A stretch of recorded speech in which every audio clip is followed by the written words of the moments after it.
आज हम आए ही है गुजरात की एक और बावड़ी को देखने, जिसे दाई हरीर की बावड़ी कहा जाता है।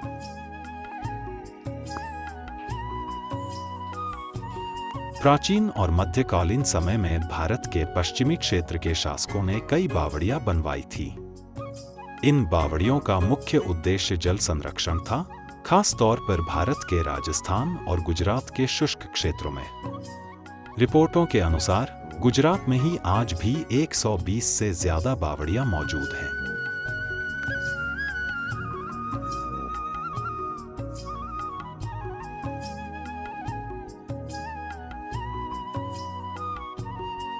अहमदाबाद के आसपास के क्षेत्र में वर्तमान में 15 से अधिक बावड़ियां दिखाई देती हैं। अडालज बावड़ी इस क्षेत्र की एक और प्रमुख बावड़ी है, जो अपनी सुंदर वास्तुकला को दर्शाती है। अलग अलग भाषाओं और स्थानों के अनुसार बावड़ियों के कई अलग अलग नाम हैं। गुजराती बोलने वाले इसे वाव या वाव कहते हैं।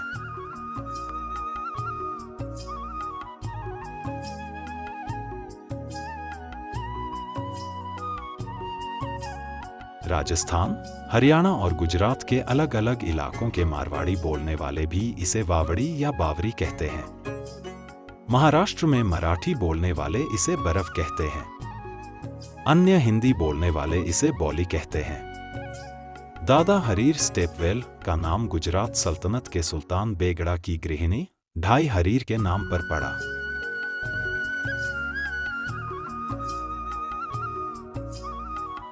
शाही हरम की महिला अधीक्षक को ढाई हरीर सुल्तानी उर्फ बाई हरीर सुल्तानी के नाम से जाना जाता था। इसलिए इस स्टेपवेल को ढाई हरीर या बाई हरीर स्टेपवेल भी कहा जाता है। बाद में समय के साथ ढाई हरीर नाम बदलकर दादा हरीर हो गया।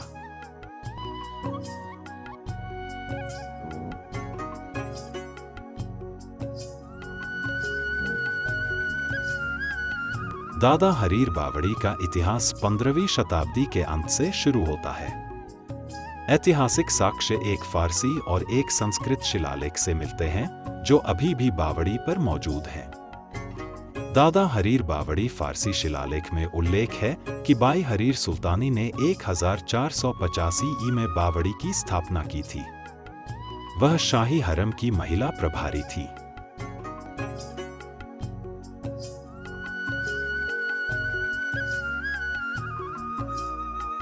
बाई हरीर सुल्तानी, जिन्हें ढाई हरीर के नाम से भी जाना जाता है, गुजरात सल्तनत के सुल्तान महमूद बेगड़ा की गृहिणी थी। वह शाही महल के शाही हरम की देखरेख करती थी। डीएनए इंडिया में प्रकाशित एक लेख के अनुसार इस पर लगभग 3,29,000 महमूदी, उस समय लगभग 1 लाख रुपए खर्च हुए थे।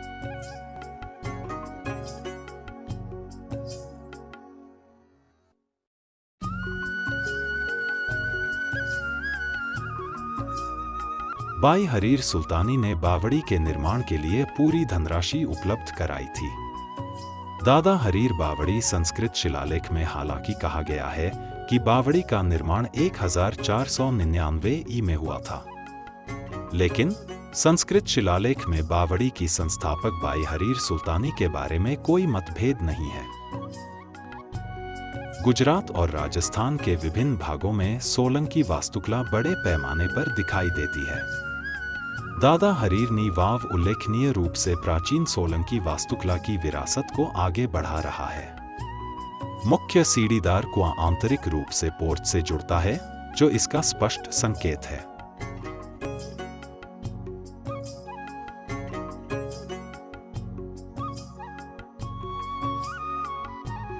इसके अलावा विशेष रूप से खंभों पर कलाकृति निश्चित रूप से उससे प्रभावित है।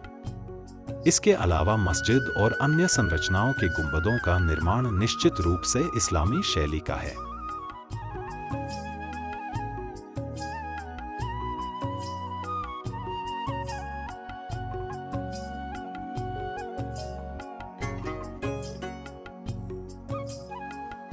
पूरी संरचना में 5 मुख्य भाग हैं। प्रवेश द्वार पर गुंबददार बरामदा, गैलरी, सीढ़ियां, मुख्य कुआं और सिंचाई के लिए एक और कुआं। पश्चिम की ओर अक्ष पर निर्मित बाई हरीर स्टेपवेल का प्रवेश द्वार पूर्व दिशा में है और सिंचाई के लिए कुआं एकदम पश्चिम दिशा में है।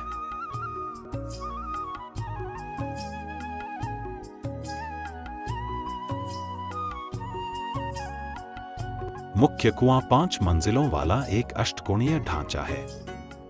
प्रत्येक मंजिल में 8 स्तंभ हैं। इसके अलावा स्तंभों को जोड़ने वाली रेलिंग बाई हरीर वाव का अष्टकोणीय आकार बनाती है। लाल बलुआ पत्थर के स्तंभ और रेलिंग में जटिल नक्काशी है।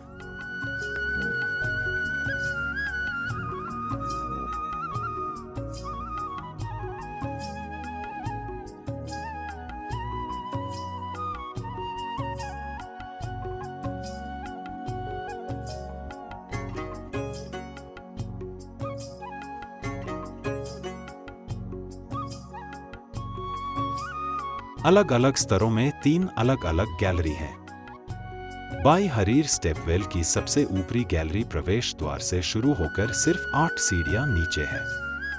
9 सीढ़ियां नीचे जाने पर दूसरी गैलरी तक पहुंचा जा सकता है। तीसरी या सबसे निचली गैलरी 8 सीढ़ियां नीचे है।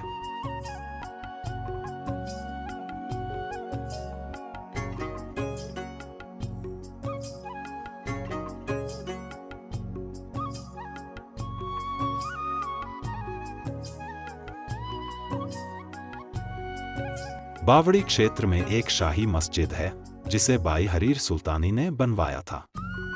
मकबरे के अंदर इस्लामी शैली में कुछ उल्लेखनीय नक्काशी दिखाई देती है। दादा हरीर बावड़ी में ढाई हरीर की कब्र भी है जिसे मस्जिद के अंदर रखा गया है। दाई हरीर की कब्र के साथ 4 अन्य कब्रें भी रखी गई हैं।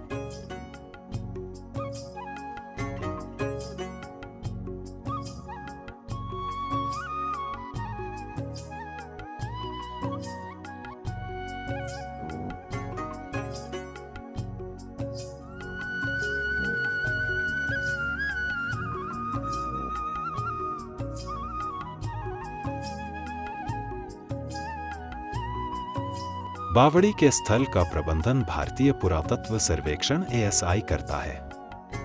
हालांकि ASI आगंतुकों से कोई प्रवेश शुल्क नहीं लेता है। वाव सप्ताह के 7 दिन खुला रहता है। यह सुबह 9 बजे खुलता है और शाम को 5 बजे बंद हो जाता है। बावड़ी परिसर के अंदर फोटोग्राफी के मामले में कोई प्रतिबंध नहीं है।